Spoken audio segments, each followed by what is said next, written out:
আসসালামু আলাইকুম। সবাই কেমন আছেন? আশা করি সবাই ভালো আছেন। আজ আপনাদের জন্য নিয়ে এসেছি গল্পের ৮ নম্বর পর্ব। আশা করি গল্পটি আপনাদের ভালো লাগবে। তাহলে চলুন শুরু করা যাক। এইটা শুনে সবাই তো হাক্কা বাক্কা রয়ে গেল।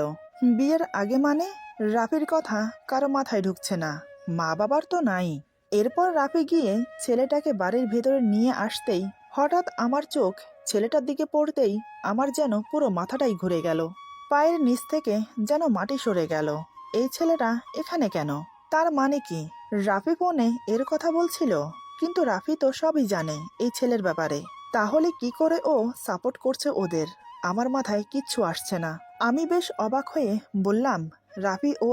আমার মুখের কথা শেষ হলো না, তার আগে রাফি ওর ঠোঁটে আঙ্গুল রেখে ইশারায় চুপ হয়ে যেতে বলল। তাই আমি আর কোনো কথা বললাম না। এদিকে রাইসা মাথা নিচু করে দাঁড়িয়ে আছে। মা বাবা দুজনই অবাক।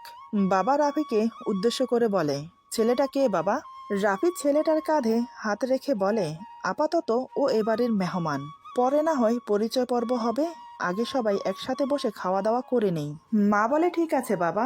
এই বলে মা রান্নাঘরে চলে গেল। এদিকে আমার মাথায় দুশ্চিন্তা ভর করেছে। আমার চিন্তিত মুখ দেখে রাফি আমার কাছে এসে আমার কাঁধে হাত রেখে বলে, চিন্তা করো না, পরে তোমাকে সব বুঝিয়ে বলছি। তোমার কাছে অনুরোধ, সবার সামনে ছেলেটাকে হেও করো না। এমনিতে ও একটু ঘাবড়ে আছে। আমি লক্ষ্য করলাম, সত্যি ছেলেটা ঘাবড়ে আছে, মাথা নিচু করে দাঁড়িয়ে আছে। তাই আমি নিজেকে স্বাভাবিক করে বললাম, ঠিক আছে, ওকে বসতে বলো। রাফি মুচকি এসে বলে, এই তুমি দাঁড়িয়ে কেন? বসো। রাফির কথা মতো ছেলেটা এক কোণে বসে পড়ল। রাইসা রুমে চলে গেল। রুমে গিয়ে ছেলেটাকে নিয়ে ভাবতে লাগলো। আজ আসার পথে কি কি ঘটেছে সেটাই ভাবতে লাগলো। রাইসা যখন নিজে থেকে ছেলেটাকে ফোন করলো, তখন রাইসার ফোন পেয়ে ছেলেটা খুব খুশি হয়ে যায়। রাইসা ফোন করে যখন বলল, তুমি কোথায়? ছেলেটি বলে, আমি তো বাসায়। কি হয়েছে? কোনো সমস্যা? রাইসা বলে, তুমি কি করে বুঝলে আমার কোনো সমস্যা হয়েছে? ছেলেটি মুচকি এসে বলে, সমস্যা না হলে তুমি আমাকে এমনি এমনি ফোন করতে না। এখন বলো কি হয়েছে? রাইসা বলে, আমি বাড়ি যাব, কিন্তু আমি একা যেতে পারবো না, তুমি আমাকে বাড়িতে দিয়ে আসো। এই কথাটা শুনে ছেলেটা যেন আসমানের চাঁদ হাতে পেল। মেঘনা চাইতেই বৃষ্টি। আজকের দিনে জানি না কার মুখ দেখে উঠেছি। এই ভেবে ছেলেটা বলে, তুমি ওয়েট করো, আমি কিছুক্ষণের মধ্যেই আসছি। এই বলে ফোন কেটে দিল। তারপর রাইসার পছন্দের শার্ট পরে রেডি হয়ে বেরিয়ে পড়ল। আসার সময় রাস্তার পাশ থেকে রাইসার জন্য গোলাপ ফুলের তোড়া আর চকলেট কিনে নিল। প্রায় বেশ কিছুক্ষণ পর রাইসার হোস্টেলের সামনে পৌঁছে গেল। সে নিজের গাড়ি নিয়ে এসেছে। গাড়ি থেকে নেমে রাইসার সামনে গিয়ে দাঁড়িয়ে ফুলগুলো বাড়িয়ে দিয়ে বলে, এগুলো তোমার জন্য। রাইসা কোনো দ্বিধা না করে ফুলগুলো হাতে নেয়। তারপর ছেলেটা পকেট থেকে ওর পছন্দের চকলেট বের করে দেয়। এতে করে রাইসা খুব অবাক হয়। মনে মনে বলে, এই তো দেখছি আমার কি পছন্দ না পছন্দ সব খবর রাখে। এত খবর পেল কোত্থেকে? ছেলেটা বলে, কি হলো, চকলেটটা নাও। রাইসা চকলেট হাতে নিল। রাইসা বলে, তুমি গাড়ি নিয়ে কেন এসেছ? আমি তো ভাবলাম বাসে করে যাব। ছেলেটা বুঝতে পারলো রাইসা ঠিক ভরসা করতে পারছে না ওকে। তাই ছেলেটা বলে, কোনো সমস্যা না, তুমি যেভাবে যেতে চাও সেভাবে নিয়ে যাব। গাড়ি না হয় এখানে কোনো গ্যারেজে রেখে আসব। রাইসা বুঝতে পারলো ওকে ভরসা করা যেতে পারে। রাইসা বলে, না না, কোনো সমস্যা না, আমরা গাড়ি করেই যাব। এই কথা শুনে ছেলেটা দেরি না করে ওর ব্যাগপত্র ডিকি খুলে ডিকিতে রেখে পেছনের দরজা খুলে দেয়। এটা দেখে তো রাইসা খুব রেগে যায়। মনে মনে বলে, সামনের সিটের দরজা চোখে পড়ে না, পেছনের দরজা বুঝি চোখে পড়েছে। রাইসা বলে, আমাদের সাথে কি আর কেউ যাবে? ছেলেটা বলে, আর কেউ যাবে মানে? না না, কেউ যাবে না। রাইসা বলে, তাহলে সামনের সিটে আমি বসবো। এটা শুনে তো ছেলেটা আরো খুশি হয়ে যায়। সে গিয়ে সামনের দরজা খুলে ধরে দাঁড়ায়। তারপর রাইসা সিটে বসলে দরজা লাগিয়ে সে নিজের সিটে গিয়ে বসে। আজ যেন তার সবকিছু স্বপ্নের মতো লাগছে। যাকে সে ভালোবাসে সে আজ তার গাড়িতে তার পাশে বসে আছে। ছেলেটা গাড়ি চালাতে শুরু করলো। কিছু দূর গিয়ে ছেলেটা বলে, তুমি খেয়েছো কিছু? রাইসা বলে, দুপুরে খাবার খেয়েছি। ছেলেটা বলে, এখন তো বিকেল, কিছু খাবে? রাইসা বলে, না, কিছু খেতে ইচ্ছে করছে না। ছেলেটা রাইসার মুখ দেখে বুঝতে পারলো কিছু খেতে চাইতে সংকোচ করছে। কিছুটা দূরে গিয়ে একটা দোকানের সামনে দাঁড় করালো। রাইসা বলে, এ কি, এখানে দাঁড় করালে কেন? ছেলেটা বলে, তুমি 1 মিনিট বসো, আমি আসছি। এই বলে ছেলেটা দোকানে গিয়ে রাইসার জন্য চকলেট, চিপস, কিছু ঠান্ডা পানীয় আর আইসক্রিম নিয়ে এলো। রাইসা দেখে তো অবাক, এই ছেলেকে না বললেও বোঝে কি করে যে আমার এখন কি খেতে ইচ্ছে করছে। সত্যি এমন ওয়েদারে আইসক্রিম খেতে খুব মন করছিল। রাইসা থাকতে না পেরে বলেই ফেলল, এই তুমি বুঝলে কি করে আমার এখন আইসক্রিম খেতে ইচ্ছে করছিল? ছেলেটা রাইসার দিকে তাকিয়ে বলে, ভালোবাসি তোমাকে আমি। তোমার মুখ দেখে যদি তোমার মনের কথা পড়তে না পারি তাহলে কেমন ভালোবাসা বলো? আমি তোমার মুখ দেখলেই বুঝতে পারি। এখন কথা না বাড়িয়ে আইসক্রিম খেয়ে নাও। রাইসা আইসক্রিম হাতে নিয়ে খেতে লাগলো। রাইসা বলে, তুমি খাবে না? ছেলেটা বলে, খেতে তো ইচ্ছে করছে, কিন্তু কেউ কি আমাকে খাইয়ে দেবে? রাইসা বলে, কেন, তোমার হাত নেই, তুমি খেতে পারো না? ছেলেটা বলে, আছে তো, কিন্তু কেন জানি আজ ভালোবাসার মানুষের হাত থেকে খেতে ইচ্ছে করছে। রাইসা এবার ধন্দে পড়ে গেল। এক মন বলছে, তুইও তো ওকে ভালোবাসিস, খাইয়ে দে। আরেক মন বলছে, না না, তুই কেন শুধু শুধু ওকে খাইয়ে দিবি। বেশ কিছুক্ষণ চিন্তা করে অবশেষে রাইসা আইসক্রিম ওর মুখের সামনে ধরে। এটা যেন ছেলেটা ভাবতে পারেনি যে রাইসা ওকে আইসক্রিম খাইয়ে দেবে। ছেলেটার খুব ইচ্ছে করছে ওর হাত ধরে মনের সুখে আইসক্রিম খেতে, কিন্তু সাহস হচ্ছে না। যদি ও কিছু মনে করে? রাইসা বলে, কি হলো, খাও। ছেলেটি বলে, যদি কিছু মনে না করো একটা কথা বলি। রাইসা বলে, বলো।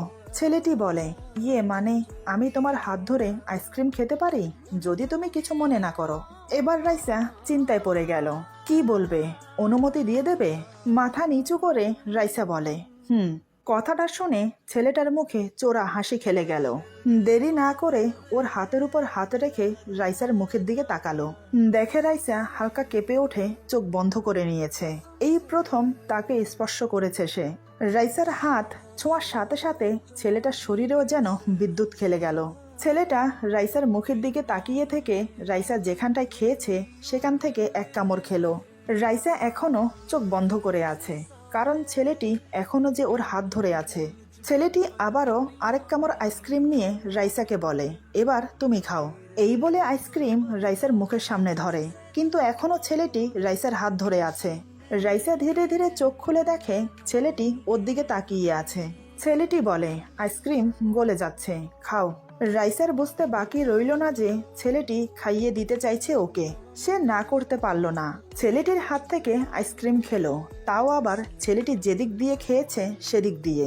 এবার দুজন ভাগাভাগি করে আইসক্রিম শেষ করলো। আইসক্রিম শেষ হওয়ার পর ছেলেটা বলে, আইসক্রিম তো অর্ধেকটা আমিই খেয়ে ফেলেছি, পুরোটা তোমার খাওয়া হলো না।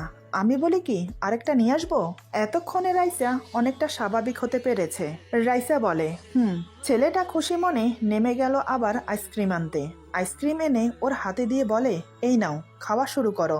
তোমার খাওয়া শেষ হলে তারপর গাড়ি ছাড়বো। রাইসা বলে, তুমি গাড়ি চালাও, আমার সমস্যা হবে না। ছেলেটা বলে, শিওর, সমস্যা হবে না তো? রাইসা বলে, হবে না। ছেলেটা গাড়ি স্টার্ট করলো। আপন গতিতে গাড়ি চলছে। এদিকে রাইসা আইসক্রিম খাচ্ছে আর মাঝে মাঝে একটু একটু ছেলেটাকে খাইয়ে দিচ্ছে। আবার মাঝে মাঝে দুজন একটু একটু গল্প করছে। যতটা খারাপ রাইসা ছেলেটাকে ভেবেছিল ততটা খারাপ না। দুলাভাই ঠিকই বলেছে। এক সময় দেখতে দেখতে দুজন গন্তব্যে পৌঁছে গেল, কিন্তু ভেতরে আসতে ছেলেটার সংকোচ হচ্ছিল। কারণ কি পরিচয়ে যাবে সে? রাইসা তো এখনো বলেনি মুখ ফুটে যে সে তাকে ভালোবাসে, তাই সে বাইরে দাঁড়িয়েছিল। কথাগুলো মনে মনে ভাবছিল রাইসা। যত ভাবছে তত লজ্জা লাগছে ওর। যে মানুষটাকে ভয় পেয়ে এত দূরে সরিয়ে রেখেছিল সেই মানুষটা কত সহজে তার এত কাছে চলে এলো। তারপর যে হাতে ছেলেটা স্পর্শ করেছে সেই হাতের উপর হাত বুলিয়ে তার স্পর্শ অনুভব করতে লাগলো। কি নরম ওর হাত, আর কি গরম। ছেলেটার ছোঁয়ায় আজ ওর মনে দাগ কেটেছে। মনে মনে মুচকি হাসলো। রাইসা আয়নায় নিজেকে দেখে বিড়বিড় করে বলে, আজ বলবো তোমাকে আমার মনের কথা, আর দূরে রাখবো না। তুমি যেমনই হও, আমার কিচ্ছু যায় আসে না, আমার শুধু তোমাকেই চাই। বিড়বিড় করে কথাগুলো বলে দু হাতে মুখ লুকালো। এদিকে সবাইকে খাওয়ার জন্য মা ডাকলো। আমরা সবাই আজ একসাথে খেতে বসেছি। আমি রাফির পাশে বসেছিলাম, মা বাবার পাশে, শুধু রাইসা আমার পাশে বসেছে, আর ছেলেটি রাফির অপর পাশে বসেছে। তারপর আমার ছোট ভাই বসেছে। রাফি বুদ্ধি করে বলে, রাইসা তুমি অনেক বাবার পাশে বসে খেয়েছো, আজ বাবার পাশে তোমার বোনকে বসতে দাও। আসলে রাইসার অপর পাশে বাবা বসেছিল। কথাটা বলে রাইসাকে একটা চোখটিপি মারলো। রাইসা ব্যাপারটা বুঝতে পারলো, আর ব্যাপারটা আমার চোখেও এড়ালো না। কেন রাফি একথা বলেছে সেটাও বুঝতে বাকি রইল না। রাইসা উঠে গেল। রাইসার জায়গায় আমি বসলাম। আমার পাশে রাফি, রাফির পাশে ছেলেটি, ছেলেটির পাশে রাইসা, তারপর ছোট ভাই মা বাবা। রাফি বলে, এবার ঠিক আছে, খাওয়া শুরু করো। তারপর রাফি ফিসফিস করে ছেলেটাকে বলে, নাও ভাই, তোমারটাকে তোমার পাশে বসিয়ে দিয়েছি, এবার সবার আড়ালে একটু রোমান্টিক মুহূর্ত কাটাতে পারো কিনা দেখো। দেখলাম রাফির কথা মতো ছেলেটা প্রত্যেকটা সুযোগ কাজে লাগাচ্ছে। যখনই মা বাবা একটু অন্যমনস্ক হয়েছে তখনই ছেলেটা নিজের পাতের মাংস রাইসাকে দেয়, আর রাইসা সেটা পরম তৃপ্তিতে খাচ্ছে। এসব দেখে আমার বুঝতে বাকি রইল না এরা দুজন একে অপরকে ভালোবাসে। কিন্তু ছেলেটা যে ভালো না, নেশা করে, জুয়া খেলে, আর নজরও ভালো না। ও বলতে তো ভুলেই গেছি, ছেলেটাকে, ছেলেটা আর কেউ না, আমাদের বাড়িওয়ালার ভাগ্নে পিয়াস। হ্যাঁ, এই ছেলেটার নাম পিয়াস। কয়েক বছর আগে মাকে হারিয়েছে, তারপর বাবা আরেকটা বিয়ে করে। বিয়ের পর সৎ মাকে নিয়ে আলাদা হয়ে যায় বাবা। ছেলের কোনো খবরই রাখে না, তার জন্য ছেলে খারাপ ছেলেদের পাল্লায় পড়ে বকে যেতে সময় লাগলো না। যাই হোক, এই সেই ছেলে যে আমার দিকে খারাপ নজরে তাকাতো, সেই ছেলে কিনা এখন আমার বোনকে ভালোবাসে, আর তাতে সাপোর্ট করছে রাফি। কিন্তু কিভাবে, মাথায় কিছু আসছে না আমার। এদিকে আমার আর রাফির মধ্যে এখনো মান অভিমানের পালা চলছে। রাফি খুব চাইছে আমাকে সবার সামনে খাইয়ে দিতে, মা বাবা আছে তাতে কি হয়েছে।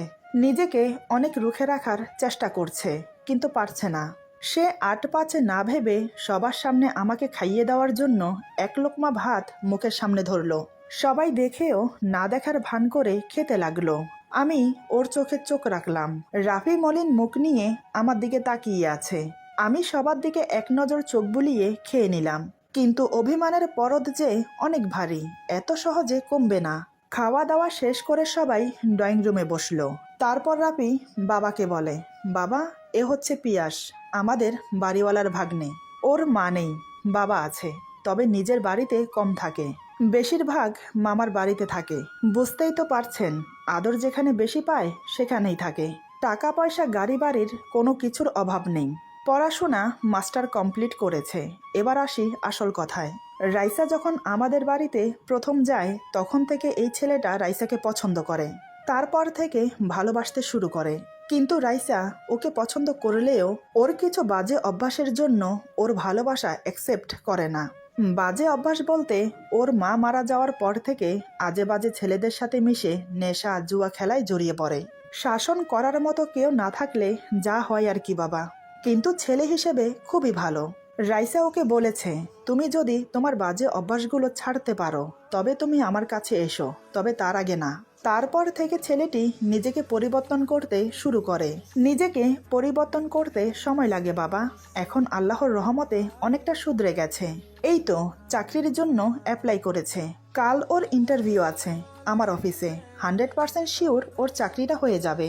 বাবা বলে, কিন্তু বাবা, এগুলো তুমি আমাকে কেন বলছো? রাফি বলে, আমি জানি রাইসাও মনে মনে পিয়াসকে ভালোবাসে। আমি শুধু এইটুকু বলবো বাবা, আমি চাই ওদের বিয়ে দিতে। যদি আপনি অনুমতি দেন তাহলে। আপনার অনুমতি ছাড়া আমি তো কিছু করতে পারবো না। বাবা বলে, দেখো বাবা, মেয়েটি আমার, কিন্তু তার চেয়ে বড় কথা হলো তুমি তার বড় ভাই। বড় ভাই ছোট বোনের জন্য যেটা ভালো মনে করবে সেটাই করবে। এখানে আমার আপত্তি থাকার কথা না, তুমি যেটা ভালো মনে করো, কারণ আমি তোমার কথাকে সম্মান করি। বাবার কথা শুনে রাফি বলে, আপনাকে ধন্যবাদ বাবা আমার কথা রাখার জন্য। তাহলে পিয়াস এবার খুশি তো? পিয়াস লজ্জায় মাথা নিচু করে শুধু মাথা নাড়ল, আর রাইসা লজ্জা পেয়ে রুমে চলে গেল। এদিকে আমি তো কিছুই বুঝতে পারছি না, সবকিছু যেন মাথার উপর দিয়ে যাচ্ছে। কি হচ্ছে এসব? কথা শেষ হলে পিয়াস উঠে দাঁড়িয়ে বলে, আমাকে এখন যেতে হবে।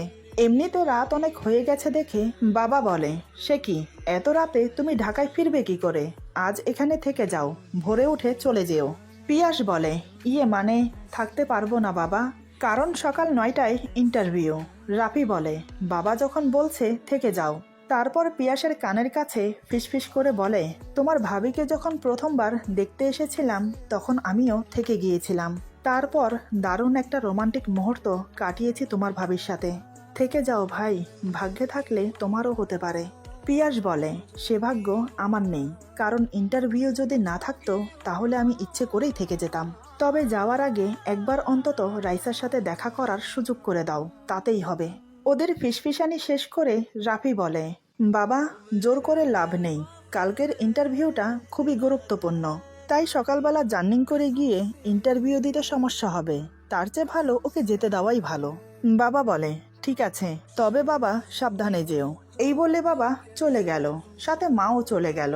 আমার ছোট ভাই বলে, আর আমি থেকে কি করব, আমিও যাই। এই বলে সেও চলে গেল। ড্রয়িং রুমে রয়ে গেলাম আমি, রাফি আর পিয়াস। রাফি বলে, রাইসা ওই রুমে আছে, দেখা করে তারপরে যাও। পিয়াস আমার মুখের দিকে একবার তাকিয়ে মাথা নিচু করে নিল। রাফি বুঝতে পেরে বলে, আরে ভয় পাচ্ছ কেন, তোমার আপু কিচ্ছু মনে করবে না, তুমি যাও। তারপর পিয়াস মাথা নিচু করে সোজা চলে গেল রাইসার রুমে। দরজা খোলাই ছিল, শুধু দরজার সামনে একটা পর্দা ঝোলানো ছিল। গ্রাম অঞ্চলে এমনই, প্রত্যেকটা দরজার সামনে একটা করে পর্দা ঝোলানো থাকে। পিয়াস পর্দা সরিয়ে ভেতরে প্রবেশ করলো। এবার আমি কথা না বলে আর থাকতে পারছি না। আমি বললাম, কি হচ্ছে এসব, তুমি জানো ছেলেটা কতটা খারাপ, তারপরও তুমি এই সিদ্ধান্ত নিচ্ছ কিভাবে? একটা খারাপ ছেলের সাথে আমি আমার বোনকে বিয়ে দেব না। রাফি বলে, দাঁড়াও, আমি একটু বাইরে থেকে আসছি, তারপর তোমাকে সব বলছি। এই বলে রাফি বেরিয়ে গেল। রাফি বেরিয়ে যাওয়ার পর আমার মন খচখচ করছে। ছেলেটা রাইসার সাথে রুমের ভেতরে কি করছে? খারাপ কিছু করছে না তো? মনের মধ্যে খুঁতখুঁতানি যেন আরো বেড়ে যাচ্ছে। এদিকে পিয়াস রুমে প্রবেশ করতেই রাইসা ওকে দেখতে পেল। পিয়াস মাত্র বলতে যাবে কিছু, কিন্তু তার আগেই অপ্রত্যাশিতভাবে রাইসা ছুটে এসে ওকে জড়িয়ে ধরে কান্না করে দেয়, যেটা পিয়াস একদম আশাই করেনি। রাইসা বলে, সরি, আমাকে ক্ষমা করে দাও, আমি তোমাকে অনেক কষ্ট দিয়েছি, অনেক বাজে বাজে কথা শুনিয়েছি, কিন্তু তারপরও তুমি আমাকে ভালোবাসো, আমার থেকে আরো ভালো ডিজার্ভ করো তুমি, কিন্তু তারপরও আমার মতো একটা সাধারণ ঘরের মেয়েকে তুমি ভালোবাসো, আর আমি কি বোকা, বারবার তোমাকে অপমান করে ফিরিয়ে দিয়েছি, সরি। এদিকে পিয়াস দ্বিধায় পড়ে গেল, ওকে জড়িয়ে ধরবে কিনা, কিন্তু মন যে মানছে না। পিয়াস থাকতে না পেরে জড়িয়ে ধরে বলে, যা হবার হয়ে গেছে, এখন সরি বলে কোনো লাভ নেই, আর এমনিতেও ভালোবাসা পেতে হলে একটু কষ্ট করতে হয়, কষ্ট করে ধৈর্য ধরে থেকেছি বলেই তো তোমাকে পেয়েছি, আর কি চাই আমার? তবে আজ আমার থেকে বেশি সুখী আর কেউ নেই এই দুনিয়াতে। কেন জানো? কারণ আজ আমি ভাবতে পারিনি আজকের দিনটা আমার জন্য এত সুখময় হবে। জানি না দুপুরে আজ কার মুখ দেখে ঘুম থেকে উঠেছি। ঘুম থেকে উঠে ওয়াশরুম থেকে ফ্রেশ হয়ে বেরিয়ে আসতেই তোমার ফোন আসে। তোমার ফোন আসার পর থেকেই আমার সাথে সব ভালো হচ্ছে। আজ তুমি নিজে থেকে আমাকে অনেক বড় দায়িত্ব দিলে, তোমাকে তোমার বাড়িতে নিয়ে আসতে। তারপর নিজে থেকে আজ আমার গাড়িতে উঠলে, তাও আবার আমার পাশের সিটে। রাইসা বলে, ওই সিট আমার, কেউ বসলে পা ভেঙে দেব। রাইসার কথা শুনে পিয়াস হো হো করে হেসে বলে, আরে পাগলি, ওই সিট তোমার, আমার যা আছে সব তোমার, আমিও তোমার। তুমি জানো আমি তোমাকে কত ভালোবাসি? আমি যখন আইসক্রিম খাওয়ার জন্য তোমার হাত স্পর্শ করেছি, সত্যি বলতে আমি তোমাকে বলে বোঝাতে পারবো না, আমার তখন অন্যরকম একটা অনুভূতি হয়েছিল।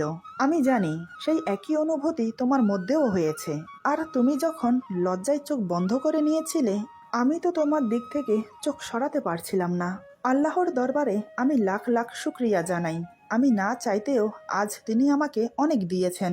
তোমাকে আমার বুকের মাঝে পেয়ে আমি ধন্য। এভাবে সারা জীবন আগলে রাখবো তোমাকে। তুমি থাকবে তো আমার সাথে? এদিকে আমি আর ধৈর্য ধরে থাকতে পারছি না। বারবার কেন জানি মনে হচ্ছে একটু পর্দা সরিয়ে উকি মেরে দেখি ওরা কি করছে। শেষ পর্যন্ত থাকতে না পেরে পর্দা ধরে উকি মারতে যাব, তখনই রাফি আমার কাঁধে হাত রেখে বলে, এই কি করছো? ওদের একটা প্রাইভেসি আছে, বোঝো না কেন? আমি বললাম, কিন্তু। রাফি বলে, কোনো কিন্তু নয়, চলো রুমে। এই বলে আমার হাত ধরে রুমে নিয়ে গেল রাফি। রুমে গিয়ে আমি বললাম, এখনো বিয়ে হলো না, তাহলে কিসের প্রাইভেসি? আচ্ছা, এসব কি শুরু করেছো? এবার কি আমাকে একটু খুলে বলবে? রাফি আমার পাশে বসে আমার হাত শক্ত করে ধরে বলে, কিছু মুহূর্তের জন্য সবার কথা ছেড়ে একটু আমার কথা বলো তো। তুমি কি এখনো রেগে আছো আমার সাথে? এখনো কি তুমি আমাকে অবিশ্বাস করো? তুমি কি এখনো মনে করো যে আমি তোমাকে ঠকাচ্ছি? আমি কোনো কথা না বলে নিচের দিকে তাকিয়ে আছি। রাফি বলে, এভাবে চুপ করে থাকবে, কিছু বলবে না? আমি তারপরও চুপ। এবার রাফি অধৈর্য হয়ে পড়ল। আচমকা আমাকে শক্ত করে জড়িয়ে ধরে বিছানায় আমাকে নিয়ে শুয়ে পড়ে। আমাকে বিছানায় শুয়ে সে আমার উপর ঝুঁকে আমার মাথায় হাত বুলিয়ে দেয়। অন্য হাত আমার কামিজের ভেতর ঢুকে আমার মসৃণ পেটে হাত বুলাতে থাকে। অন্যদিকে টুপটুপ করে ঠোঁটে কিস করতে লাগলো। একসময় ঠোঁট জোড়া দাঁত দিয়ে হালকা কামড়ে ধরে। এদিকে ওর হাত আমার পেট থেকে ধীরে ধীরে উপরের দিকে উঠে আমার বুক স্পর্শ করে। ওর চোখের পলক পড়ছে না, সোজা একদৃষ্টে আমার চোখের দিকে তাকিয়ে আছে। হঠাৎ আমি এমন একটা কাণ্ড করে বসলাম যেটার আমি বাস্তবে তো দূর কল্পনাও করতে পারিনি। এই 5 বছরের বিয়েতে এই প্রথম ওর সাথে আমি এমন আচরণ করলাম যার আঘাত ওর হৃদয় ছুঁয়েছে। অজান্তেই ওর চোখ দিয়ে পানি পড়তে লাগলো। এরপর যা হলো, আজকের গল্প এখানে সমাপ্ত। গল্পের বাকি অংশ পেয়ে যাবেন আগামী পর্বে। আশা করি সবাই ভালো থাকবেন, সুস্থ থাকবেন। Happy new year. আল্লাহ হাফেজ।